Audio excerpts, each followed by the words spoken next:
નમસ્કાર મિત્રો, હું લીના કિનારીવાળ આપની સમક્ષ રજૂ કરું છું જીવન દર્પણ વાર્તા સંગ્રહમાં પ્રસિદ્ધ દાંપત્ય દર્પણ શ્રેણી અંતર્ગત વાર્તા નંબર 2 અહમનો ટકરાવ.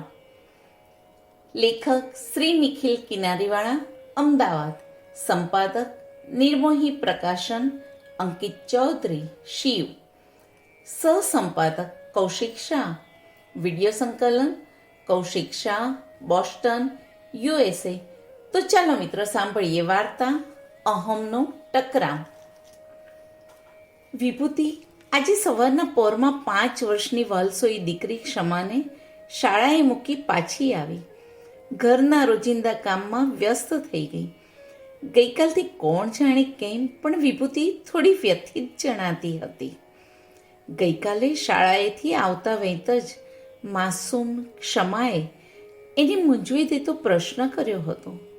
મમ્મી, મારી શાળામાં પેરેન્ટ્સ મીટમાં બીજા બધા બાળકોના પપ્પા અને મમ્મી બંને આવે છે. મારા પપ્પા કેમ નહીં આવે? મને મારા પપ્પા પણ મારી સાથે જોઈએ છે. આપણે સૌ બીજા બધાની જેમ સાથે રહેતા હોઈએ તો કેટલું સારું. વિભૂતિ પાસે ક્ષમાના નિર્દોષ પ્રશ્નનો હાલ તો કોઈ જવાબ નહોતો. એક ક્ષમાની માસૂમ આંખોમાં જ્યોતિ મૌન રહી ગઈ. વિભૂતિ ઊભી થઈ, દર્પણ સામે જઈ ઊભી રહી, પોતાની જાતને ટગર ટગર જોઈ રહી. માથાના વાળમાં એકાદ બે સફેદ વાળ લટમાં આગળ નીકળી ડોકાઈ રહ્યા હતા. ક્ષમાનો એકલા હાથે ઉછેર કરવામાં ઉંમરમાં વર્ષોની બાદબાકી કેટલી ઝડપથી થઈ રહી હતી એની ચાડી આ દર્પણ ખાઈ રહ્યું હતું. પરંતુ આ પરિસ્થિતિમાં મુકાવાની પસંદગી તો તેની પોતાની જ હતી ને. ક્ષમાને આ દુનિયામાં લાવવાનો અને સિંગલ મધર બની તેનો ઉછેર કરવાનો કપરો નિર્ણય પણ તેણે જ લીધો હતો. પોતાના માતૃત્વ અને આત્મસન્માનને પ્રાધાન્ય આપ્યું હતું. મન વિચારોની ચકડોળે ચડ્યું અને વિભૂતિ તેના ભૂતકાળમાં સરી પડી. લગભગ 10 વર્ષ પહેલાં વિભૂતિ અને વિનયના પ્રેમ લગ્ન થયા હતા. બંને એકબીજાને અનહદ પ્રેમ કરતા હતા. વિભૂતિ સ્વભાવે ખૂબ જ તેજ, આખા બોલી અને વાચાળ યુવતી હતી. તે પોતાની કારકિર્દી માટે ખૂબ સભાન હતી. વિનય ખૂબ જ હોશિયાર, લાગણીશીલ અને કુટુંબ પ્રેમી વ્યક્તિ હતો. વિનય એકનો એક પુત્ર હોવાથી માતા પિતા સાથે એક ગજબનું જોડાણ હતું. માતા પિતાનો આદર અને સન્માન તેના માટે સૌથી વધુ પ્રાથમિકતા ધરાવતું હતું. માતા અનસૂયાબેન જૂની વિચારસરણીવાળા વ્યક્તિ હતા. વિનયના લગ્ન તેમને પોતાની જ્ઞાતિમાં કરાવવા હતા, પરંતુ વિનય તેના નિર્ણયમાં મક્કમ હતો. છેવટે અનસૂયાબેને કમને વિનય અને વિભૂતિના લગ્ન માટે રાજી થયા. પરંતુ વિભૂતિને તેઓ મનથી પોતાના ઘરની વહુ તરીકે સ્વીકારી શક્યા ન હતા. લગ્ન બાદ વિનય પોતાની કારકિર્દીમાં અતિશય વ્યસ્ત રહેવા લાગ્યો. વિભૂતિ 3 વર્ષના લાંબા સમયગાળા બાદ પણ અનસૂયાબેનના દિલમાં અને વિનયના ઘરમાં તેનું સ્થાન બનાવી શકી નહીં. આમાં થોડો ઘણો વાંક વિનયનો પણ હતો. વિભૂતિનો ઉગ્ર સ્વભાવ તે જાણતો હતો, પરંતુ સમયના અભાવે અને માતા પિતા પ્રત્યેના તેના અપાર પ્રેમને કારણે વિનય ક્યારેય વિભૂતિ અને અનસૂયાબેનના સંબંધોમાં મધ્યસ્થી કરતો નહીં.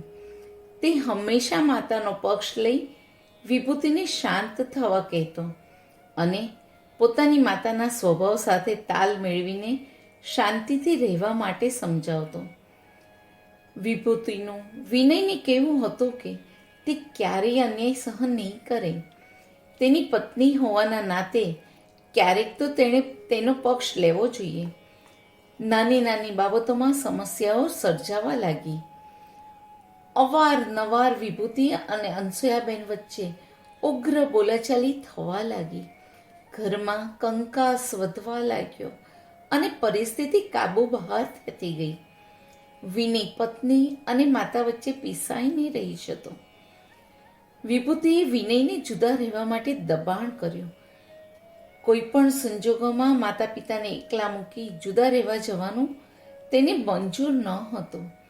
માતા પિતા અને વિભૂતિ એ બેમાંથી તેણે માતા પિતાને પસંદ કર્યા. વિભૂતિને સારા દિવસો રહેવાની શરૂઆત હતી. જીદમાં પેટમાં નાનો ગર્ભ લઈને તે પોતાના માતા પિતાને ત્યાં કાયમ માટે રહેવા જતી રહી. વિનયે પણ વિભૂતિનો અહમ નહીં પોષીને એમ માનીને જવા દીધી કે થોડા સમયમાં ગુસ્સો ઉતરી જતા તેની શાન ઠેકાણે આવી જશે અને તે પાછી આવી જશે.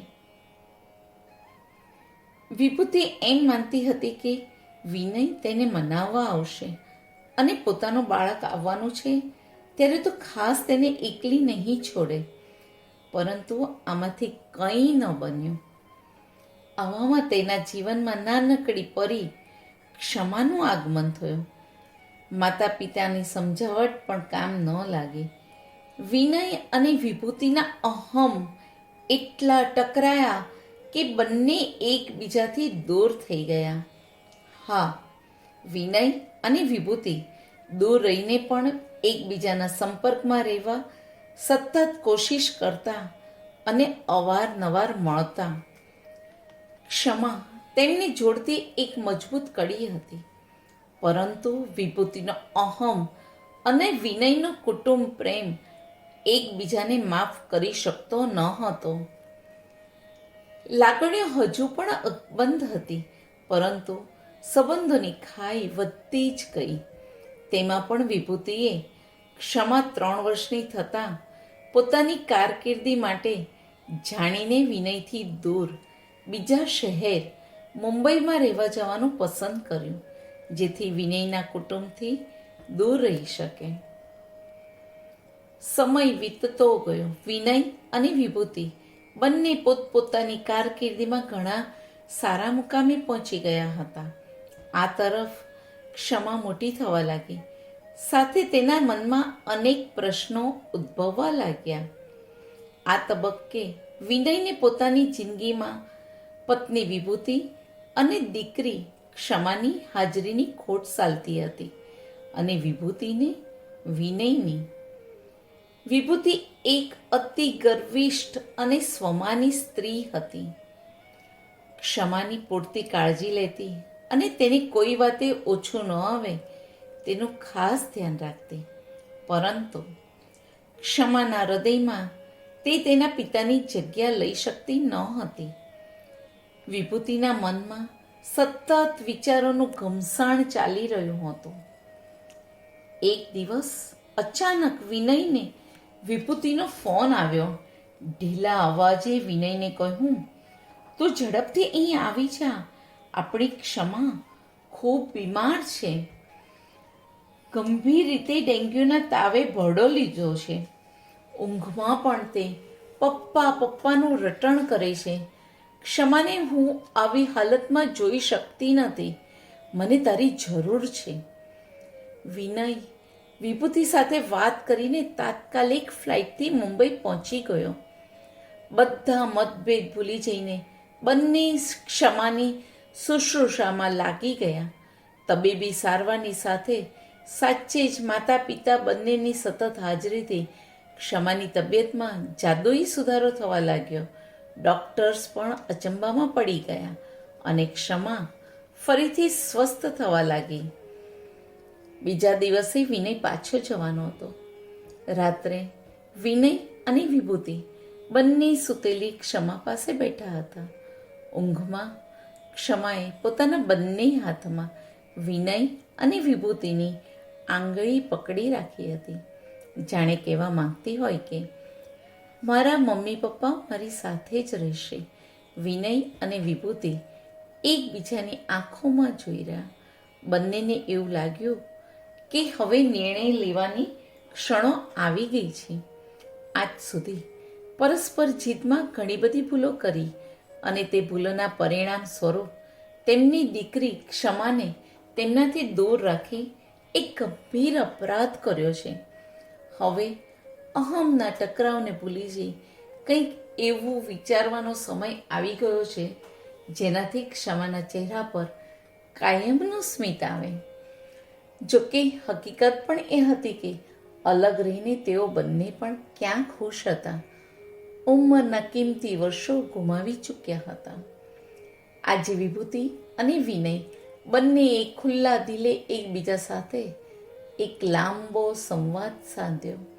બંનેએ મોકળા મને મનમાં ક્ષોભ વગર પોતપોતાની ભૂલોની કબૂલાત કરી અને નક્કી કર્યું કે અહમને ઓગાળીશું અને ગૂંચવાયેલી દરેક સમસ્યાને હવે ભેગા મળી ઉકેલશું.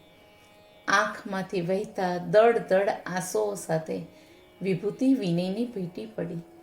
ક્ષમા તેમનો પ્રેમ સંબંધ પુનર્જીવિત કરવામાં સેતુ બની. લાગણીઓના બંધ તૂટી ગયા. સુકાયેલો પ્રેમનું બીજ ફરીથી અંકુરિત થયું. વિનય અને વિભૂતિ બંને ફરી એક વખત પરસ્પરના પ્રેમના વહેણમાં તણાવા લાગ્યા. હવે ફરી ક્યારેય જુદા નહીં થવાના કોલ અપાયા. વિભૂતિએ વિનયના ઘરે પાછા ફરવાનો નિર્ણય લીધો અને કુટુંબમાં સમજદારીપૂર્વક હળી મળીને રહેવાનું વચન આપ્યું. વિનયે વિભૂતિને બાથમાં લઈ તેના કપાળ પર એક હળવું ચુંબન કર્યું અને કોઈ પણ પરિસ્થિતિમાં તેનો સાથ નહીં છોડવાનું વચન આપ્યું. બીજા દિવસે વિનય અને વિભૂતિએ ભેગા મળીને જ્યારે પોતાનો સાથે રહેવાનો નિર્ણય ક્ષમાને જણાવ્યો ત્યારે નાનકડી ક્ષમાના આનંદનો પાર ન રહ્યો. દોડતી આવીને મમ્મીને ભેટી પડી અને પપ્પાના ખોળામાં જઈને બેસી ગઈ. દાંપત્ય જીવનની ડગમગ થતી નાવ દિશા બદલી સ્થિરતા સાથે આગળ વધવા લાગી. વિનય અને વિભૂતિના સુખી સંસારનો બીજો અધ્યાય ફરી શરૂ થયો. અસ્તુ. લેખક શ્રી નિખિલ કિનારીવાળા, અમદાવાદ.